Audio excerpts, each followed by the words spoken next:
여러분 혹시 과자 종합 선물 세트라는 것 아십니까? 지금도 있나요? 지금 아이들은 거의 모를 거예요, 그죠? 이 세상은 과자 종합 선물 세트를 받아본 사람과 그렇지 않은 사람으로 구별됩니다. 뭐 농담이에요, 여러분. 또 진지하게 받아들이시면 안 되고. 제가 어릴 때만 해도 과자 종합 선물 세트라는 게 있습니다. 이만한 통 안에, 상자가 안에 뭐 과자도 있고 초콜릿도 있고 사탕도 있고 이렇게 해가지고 이렇게 선물을 주고 받았습니다. 그때는 과자나 사탕 같은 것들이 굉장히 귀할 때였습니다. 저희 아버님이 이전에 목회했었는데 저희 집에 때때로 이렇게 추석과 같은 때에 과자 종합 선물 세트가 선물로 들어올 때가 있었습니다. 저와 저희 형 둘 삼형제에게 있어서 과자 종합 선물 세트가 집에 돌아왔다는 그 소식은 정말 크나큰 복음이었습니다. 그게 들어왔을 때 그 부모님은 한꺼번에 그 모든 것을 과자 종합 선물 세트를 다 저희들에게 풀지 않았습니다. 그것을 조금씩 거의 1개월 동안 저희들의 간식으로 제공해 주셨습니다. 어느 날 아버지가 이제 그것을 감춰놓잖아요. 저희가 1개월 동안 줘야 되니까 감춰놓습니다. 그러면 저희 삼형제가 부모님이 안 계실 때에 그 과자 종합 선물 세트에 있었던 그러한 어떤 간식들을 찾기 위하여 이곳저곳을 살피는 경우가 종종 있었습니다. 그래서 몰래 찾게 되면 먹죠. 그래도 또 똑똑해가지고 뭐냐면 다 먹지 않아요. 부모님이 알지 못할 정도로 조금 먹어요. 아마 부모님이 다 하셨을 거예요. 그런데 우리 또래는 뭐 그냥 우리 나이에는 모를 거다라고 이제 착각하면서 조금씩 먹었습니다. 어느 날 제가 찬장 위에 그 과자 종합 선물 세트에 있었던 사탕이 있는 걸 발견했습니다. 그리고 몰래 가서 의자를 놓고 거기 올라가서 사탕을 꺼내다가 그만 찬장에 있는 그릇을 깨트렸습니다. 제가 그날 부모님이 일찍 돌아오기를 바랬을까요? 아니면 늦게 돌아오기를 바랬을까요? 아예 돌아오지 않기를 바랬습니다. 근데 부모님이 이제 돌아오셔서 제가 이렇게 잘못했다라고 말씀드렸고 그러자 부모님이 다 용서해주고 그렇긴 했지만 그때까지 부모님이 돌아올 때까지 저희 마음 가운데 정말 큰 두려움이 있었습니다. 쿵당쿵당 뛰었습니다. 제가 본래 겁이 많은 사람이에요. 그런데 부모님이 돌아올 때 그 시간 거의 한두 시간이었을 텐데 그 시간이 너무나 길게 느껴졌고 정말 힘들었습니다. 그랬던 기억이 나요. 제가 결혼하고 나서 이제 제 딸이 둘이 있는데 제 작은 딸이 어렸을 때에 제가 그 작은 딸의 방을 청소하다가 작은 딸이 귀히 여기는 사기 같은 걸로 만든 보석함을 깨트린 적이 있었습니다. 그런데 그때 제가 그것을 깨트린 다음에 두려운 마음이 있었을까요? 없었을까요? 두렵진 않았어요. 별로 미안한 마음은 있었죠. 아이에 대한 미안한 마음은 있었지만 그것 때문에 제가 두려워하고 그 정도는 아닙니다. 제가 좀 겁이 많긴 하지만 그래도 그 정도로 두려워하진 않았습니다. 왜 이런 차이가 있을까요? 어렸을 때 그릇을 깨뜨릴 때는 굉장히 두려워했는데 그 이후에 좀 어떻게 보면 더 소중한 것이었는데 아이에게 그것을 깨뜨렸을 때는 왜 별로 두려운 마음이 안 생겼을까요? 저는 크게 두 가지 이유가 있다고 생각합니다. 첫째는 뭐냐 하면 죄와 연관된 거예요. 첫 번째, 제가 어릴 때 찬장에서 그릇을 깨뜨린 것은 실수가 아니라 부모님의 말씀을 어기고 사탕을 몰래 훔치다가 들킨 것이기 때문에 그러한 잘못을 한 거기 때문에 두려운 마음이 생겼던 것 같습니다. 둘째는 뭐냐 하면은 근데 두 번째 사기함을 깨뜨린 건 실수였잖아요. 저의 큰 죄라고 말할 수는 없죠. 둘째는 뭐냐 하면 연약함과 연관된다고 생각합니다. 첫째 때는 제가 찬장에서 그릇을 깨뜨렸을 때는 제가 그것을 책임질 만한 그런 능력이 없었습니다. 그 깨진 그릇을 몰래 사서 거기다가 대체할 수 있는 그런 돈도 없었고 아무 능력이 없었습니다. 그런데 제가 큰 다음에 우리 아이의 보석함을 깨뜨렸을 때는 그것을 책임질 수 있는 능력이 있었습니다. 그것을 컨트롤할 수 있는 능력이 있었어요.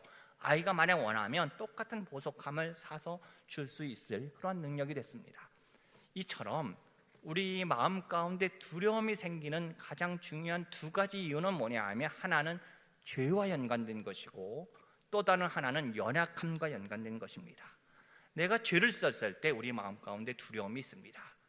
죄를 졌음에도 불구하고 잘못을 했음에도 불구하고 두려운 마음이 없는 사람들 심각해요. 심각한 사람들입니다. 당연히 두려워해야 되는 거예요.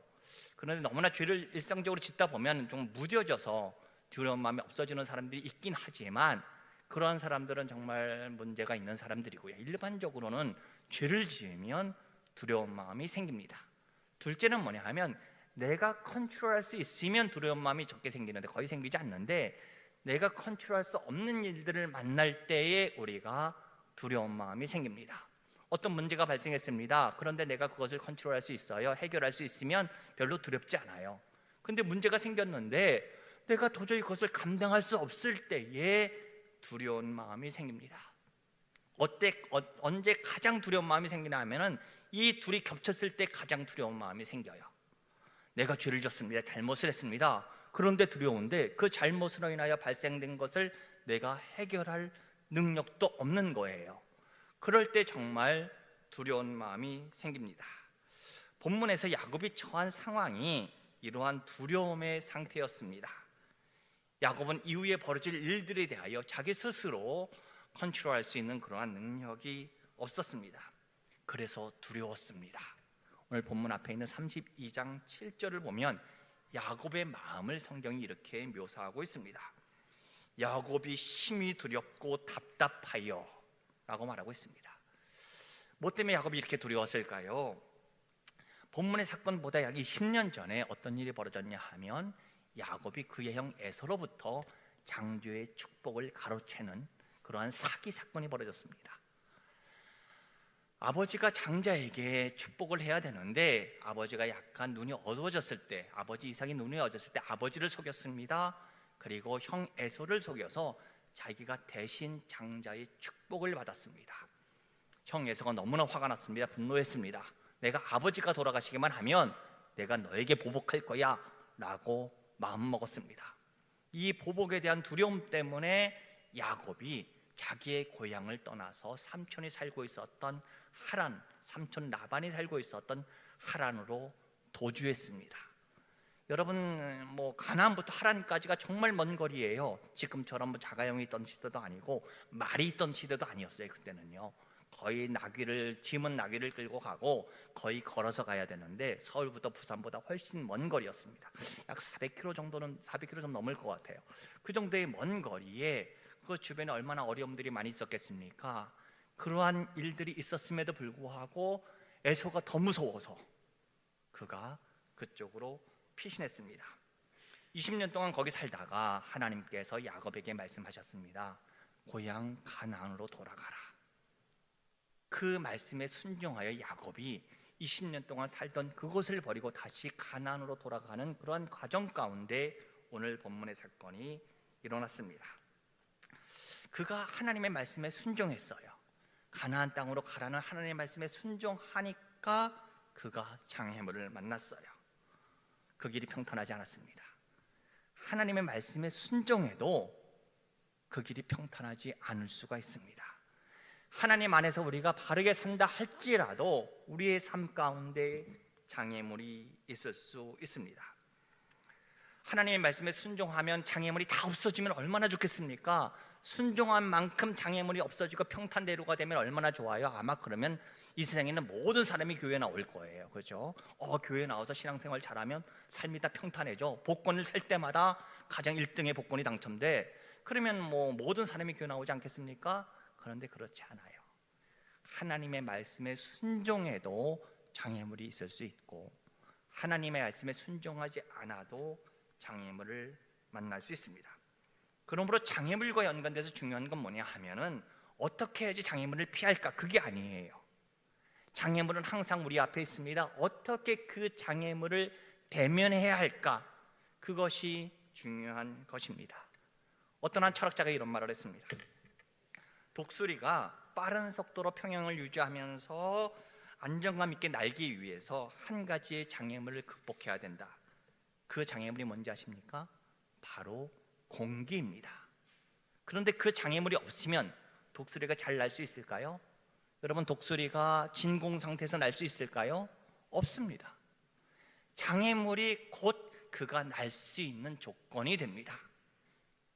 마찬가지로 우리의 삶 가운데 장애물이 오히려 우리가 비상할 수 있는 그러한 조건이 될 수 있다는 거예요.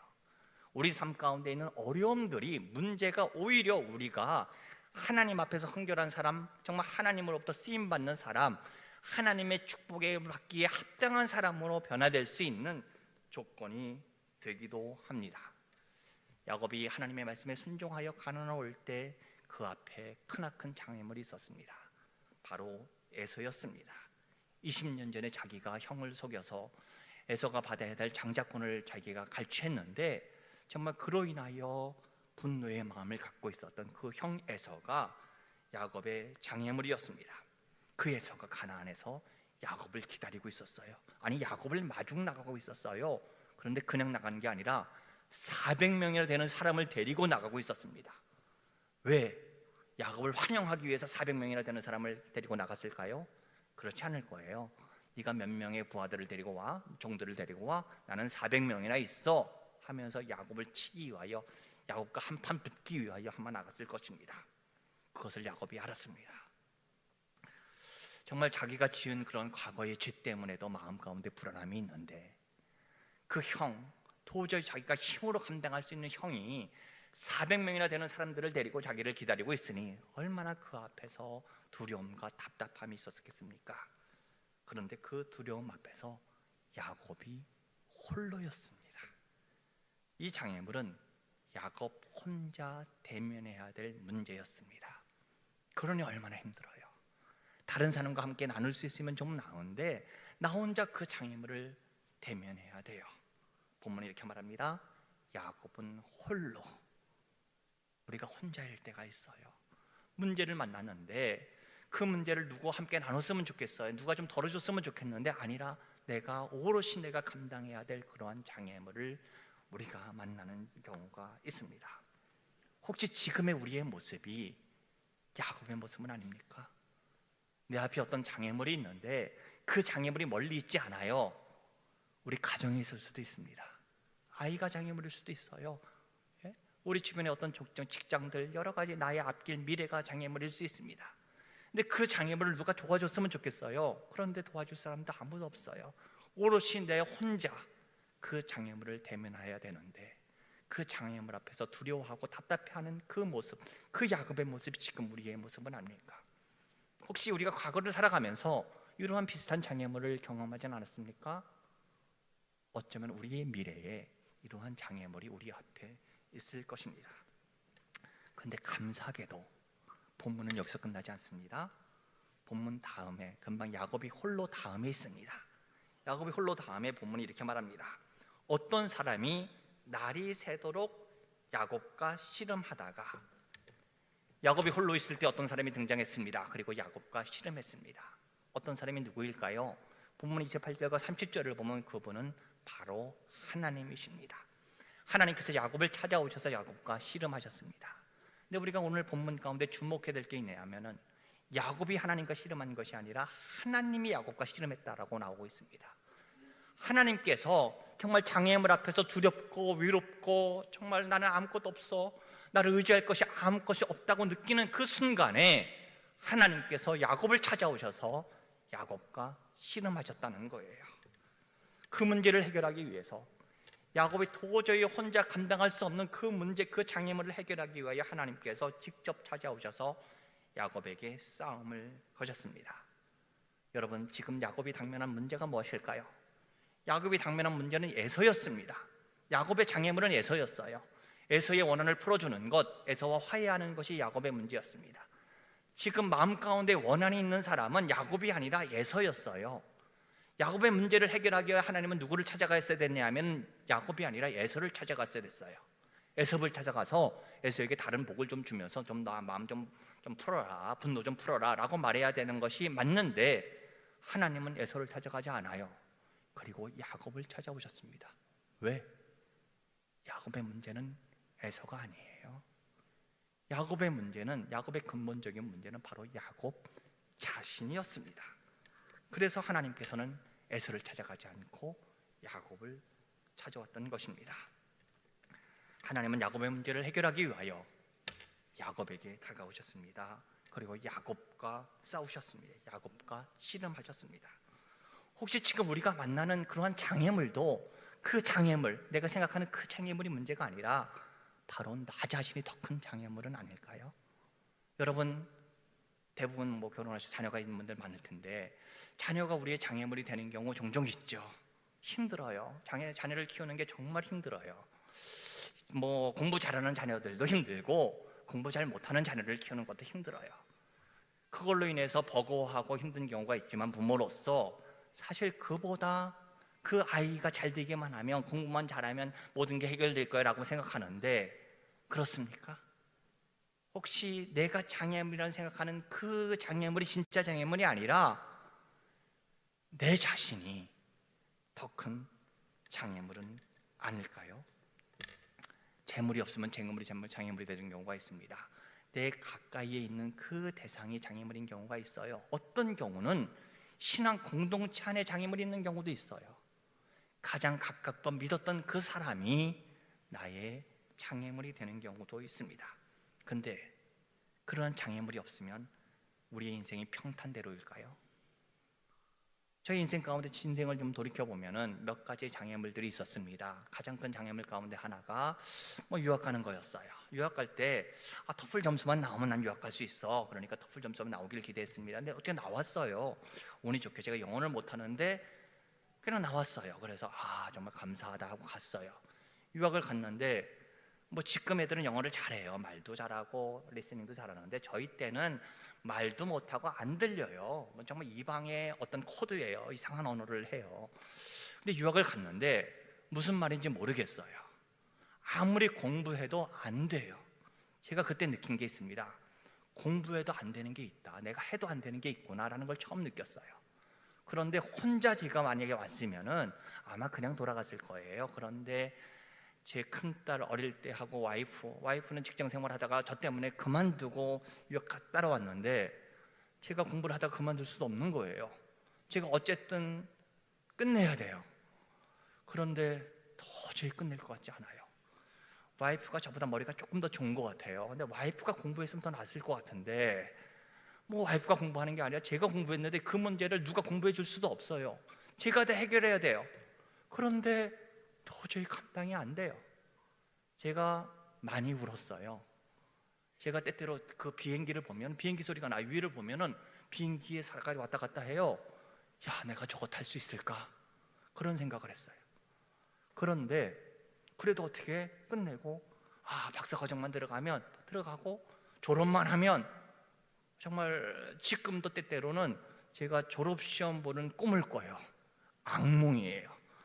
제가 꾸는 악몽이 두 가지가 있습니다. 하나는 뭐냐 하면 졸업시험, 하나는 군대.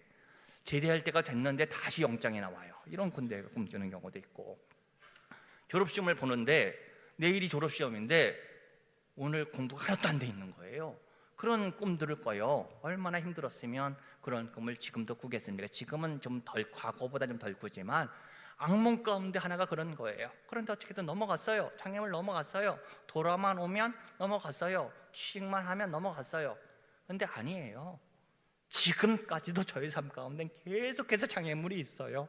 장애물이 그치진 않아요. 제가 생각할 적에는 제가 죽을 때까지 장애물은 있을 거예요. 천국 가야지 아마 장애물이 없어질 거예요. 이처럼 장애물은 끝이 없이 우리 가운데 있습니다. 근데 그런 장애물 앞에서 버겁고 힘들고 외로운데 때때로 하나님께서 그 장애물을 해결하기 위해서 우리에게 싸움을 거세요. 예수님이 찾아오십니다. 말씀 가운데 찾아오는 경우도 있고요. 우리가 공부하는 가운데, 성경 공부하는 가운데, 기도하는 가운데 하나님께서 우리에게 찾아오셔서 우리에게 싸움을 거십니다. 때때로 주변에 있는 성도들을 통하여, 형제 자매를 통하여, 가정에 있는 어떤 가족들을 통하여 우리들에게 하나님께서 음성을 들려주십니다. 싸움을 거십니다. 그때 이러한 하나님의 싸움에 대하여 우리는 어떻게 반응하고 계십니까? 야곱은 그 싸움을 도망가지 않았습니다. 야곱은 하나님의 싸움을 대면했어요. 그리고 그분을 붙잡았습니다. 씨름하는 과정 가운데 환도뼈가 부러졌습니다. 얼마나 아팠겠습니까? 여러분, 운동하다가 조그만 발가락 하나 골절돼도 우리가 걸어다니지 못해요. 정말 죽을 것 같습니다. 모든 게 힘이 빠져요. 어디가 하나 뚝 삐면 다리가 뼈는데 손에 힘이 빠져요. 몸 신체의 어느 한 부분이 아프면 손까지 온 몸에 힘이 빠지는 게 당연한 거예요. 근데 야곱이 환도뼈가 부러져서 골절됐습니다. 붙잡고 있는 그 손에 힘이 빠지지 않았을까요? 당연히 저절로 빠졌을 텐데 야곱은 놓지 않았습니다. 하나님을 계속해서 붙잡았습니다. 그러한 야곱의 모습을 보면서 저는 참 많이 도전이 됐습니다. 왜냐하면 제가 좀 끈기가 없습니다. 열정이 좀 부족합니다. 그냥 그럭저럭 살아가는 스타일이에요. 그런데 정말 끈기가 있는 거예요. 열정이 있어요. 자기의 장애물을 극복하기 위하여 정말 열정적으로 붙잡고 있었던 그 야곱의 모습이 저에게 너무나 큰 그런 도전이 됩니다. 우리가 잘 알고 있는 전구를 만든 에디슨, 토마스 에디슨의 이야기 우리가 알고 있는데, 토마스 에디슨이 전구를 발명할 때까지 약 2000번 정도의 실험을 했다고 합니다.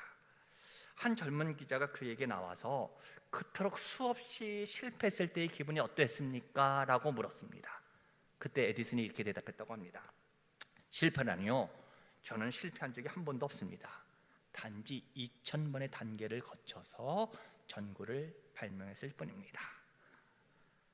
우리가 하나님을 붙잡았을 때에 어떤 장애물 앞에서 우리가 넘어지지만 그래도 놓지 않고 계속 잡는 거예요. 언제까지? 하나님이 우리를 놓아줄 때까지, 우리가 그 장애물을 극복할 때까지 계속 잡고 있는 그러한 끈기가 우리에게 있었으면 좋겠습니다. 야곱이 하나님을 놓지 않자 하나님이 야곱에게 물어봅니다. 네 이름이 뭐냐? 라고 물어봐요. 하나님이 야곱의 이름을 몰랐을까요? 아셨을 거예요. 근데 왜 물어봤을까요? 야곱에게 네가 누군지 알아? 라고 물어본 거예요. 야곱이 대답합니다. 저는 야곱입니다 라고 대답합니다. 야곱의 뜻이 뭐죠? 발꿈치 속이는 자예요. 야곱에게 하나님께서 물어봅니다. 너는 누구야? 라고 물어보니까 야곱이 말해요. 저는 속이는 자였어요 라고 말하는 거예요. 저는 이러한 사람입니다. 이러한 죄인입니다. 과거 20년 전에 형을 속였고 아버지를 속였고 그 이후에 하란에서 라반을 속였습니다. 삼촌 라반을 속였습니다. 자기의 죄된 모습, 자신의 부족한 모습 하나님께 고백했습니다. 저는 기도하는 과정 가운데 우리는 우리의 모습을 발견할 수 있습니다. 기도하다가 무언가를 우리가 대부분 기도하는 주된 내용이 뭐예요? 장애물 극복하게 해달라고 무언가를 달라고 기도하는데 계속 기도하는 과정 가운데 나의 모습을 보게 돼요. 내가 어떠한 존재라는 것, 내가 혹시 이렇게 구하는 것이 정말 나의 이 욕심을 위해서 구하는 것인가? 내 마음 가운데 있는 욕심을 발견하게 돼요. 나의 죄된 모습을 발견하게 돼요. 야곱처럼. 야곱이 저는 속이는 자였습니다 라고 인정했습니다. 그러자 하나님께서 야곱에게 이렇게 말씀하십니다. 우리가 잘 알고 있는 오늘 본문의 말씀, 본문 28절인데요. 여러분 성경 갖고 계시면 우리가 함께 읽어보겠습니다. 본문 28절 시작. 내 이름을 다시는 야곱이라 부를 것이 아니요 이스라엘이라 부를 것이니 이는 내가 하나님과 사람으로 더불어 겨루어 이기었음이니라. 이게 본문의 핵심이에요. 야곱의 이름이 이스라엘로 바뀌었습니다. 속이는 자 야곱이 이제는 하나님과 겨루어 싸워서 이긴 이스라엘로 바뀌었습니다. 이름이라는 것이 고대 이스라엘에서는요 그 존재를 의미합니다. 존재, 어떤 존재의 성격, 운명 이런 것이 다 이름에 담겨 있다고 생각했어요. 그래서 존재가 바뀌면 이름이 바뀌어요. 이름이 바뀐다는 것은 그 존재가 변화됐음을 의미합니다. 아브라함으로 바뀌었죠. 사라로 바뀌었습니다. 네, 시몬 베드로로 바뀌었습니다. 사울이 바울로 바뀌었어요. 이처럼 이름이 바뀐다는 것은 존재가 변화됐음을 의미합니다. 하나님께서 이제 야곱을 이스라엘로 바꿔주셨습니다. 새로운 존재가 됐습니다. 속이는 자 야곱을 이제 하나님과 싸워서 이긴 이스라엘로 변화시켜 주셨습니다. 맥스 디프리라는 사람이 이런 말을 합니다. 결국 우리가 그대로 남아있는 한 우리는 우리가 원하는 사람이 될 수 없다라는 사실을 기억해야 된다라고 말해요. 우리가 가만히 있으면 우리는 우리가 원하는 사람이 될 수가 없어요. 하나님께서는 정말 사랑하는 사람을 그냥 두지 않아요. 가만두지 않아요. 그의 삶 가운데 때때로 장애물을 주십니다. 그러한 장애물 앞에서 우리는 어떻게 반응하고 있습니까? 장애물 앞에서 넘어지고 좌절하고 그냥 자포자기해 있진 않습니까? 정말 힘든 장애물을 만났을 때 오늘 본문의 사건을 기억했으면 좋겠어요. 야곱이 그 장애물 앞에서 하나님과 잡았던 그 삿발을 놓지 않았던 것처럼 정말 그 장애물 앞에서 하나님께서 우리에게 다가오실 때에 우리도 하나님을 붙잡았으면 좋겠습니다. 저는 기도란 우리가 대면하는 장애물을 해결하기 위해 하나님과 씨름하는 과정이라고 생각합니다. 9월부터 12월까지 우리가 이제 연속 기도회가 있는데요. 기도회 안에서 우리가 분명히 어떤 장애물, 우리가 갖고 있는 기도의 제목들이 있을 겁니다. 대부분의 기도의 제목들은 우리의 삶 가운데 있는 장애물입니다. 어려움과 문제 앞에서 우리는 그것을 품고 하나님께 나아가 기도를 드리죠. 하나님과 씨름합니다. 야곱은 하나님과 씨름을 통해서 그가 얻기 원했던 것은 에서와의 관계 회복이었어요. 본문 다음 장을 보면 에서와 야곱의 관계가 회복되어져요. 그가 원했던 그 문제가 해결되어져요. 우리가 4개월 동안의 기도를 통해서 아마 우리가 갖고 있는 그런 문제가 해결될 거라고 믿습니다. 그런데 하나님께서는 그 과정 가운데 야곱에게 더 큰 것을 주셨습니다. 그건 뭐냐 하면 야곱을 새로운 존재로 만들어 주셨어요. 이스라엘로 만들어 빚어주셨습니다. 기도는 단순히 우리의 문제를 해결하는 통로가 아닙니다. 기도는 그 문제를 통해 우리의 존재가 변화되는 과정입니다. 기도를 통해 하나님을 대면했으면 좋겠습니다. 여러분, 기도를 통해서 하나님과 대면 속에서 하나님 앞에서 나의 모습, 야곱이니이다 라는 나의 모습을 발견했으면 좋겠습니다. 그리고 장애물이라는 그러한 어떻게 보면 통로죠. 네? 그러한 어떤 문제를 갖고 하나님을 붙잡았으면 좋겠습니다. 그러면 하나님께서 우리를 정말 축복의 자리로, 축복의 존재로 변화시켜 주실 거라고 믿습니다. 시냇가에 돌들을 치워버리면 시냇가는 노래를 잃어버립니다. 우리의 삶 가운데 돌들이 많이 있을 수가 있어요. 여러분, 돌들이 좀 더 많아야지 시냇물의 소리가 좀 더 청량해요. 절절절 소리가 좀 잘 나요. 우리의 삶 가운데 돌들이 많다는 것은 하나님께서 나를 정말 사랑하시는구나, 나에게 더 아름다운 존재로 나를 만드시기를 원하시는구나 라는 것일 수도 있습니다. 그 돌들로 인해 아파할 수도 있고 힘들 수도 있지만 그 문제를 갖고, 그 돌들을 갖고 하나님께 나와 기도하고 그 안에서 문제도 해결받고 나도 변화되는 그러한 축복이 여기에 있는 모든 성도님들에게 있기를 소망합니다.